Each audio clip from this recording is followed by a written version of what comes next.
Les régimes politiques de 1815 à 1870 en France, une histoire mouvementée. Après la défaite de Napoléon à Waterloo, c'est la Restauration.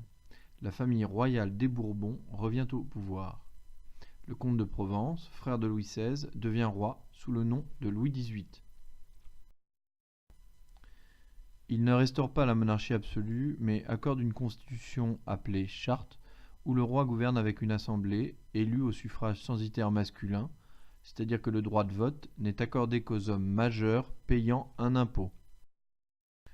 En 1824, son frère Charles X lui succède, mais accusé de vouloir rétablir la monarchie absolue, il est renversé en 1830 par une révolution.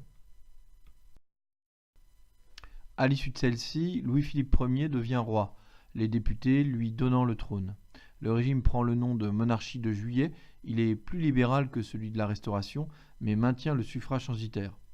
Cela mécontente le peuple et en 1848, une révolution met fin à la monarchie de Juillet. La Deuxième République, née de cette révolution de 1848, impose le suffrage universel masculin. Tous les hommes majeurs votent. Mais les tensions sociales aboutissent à l'élection au poste de président de la République du neveu de l'empereur Napoléon Ier, Louis-Napoléon Bonaparte.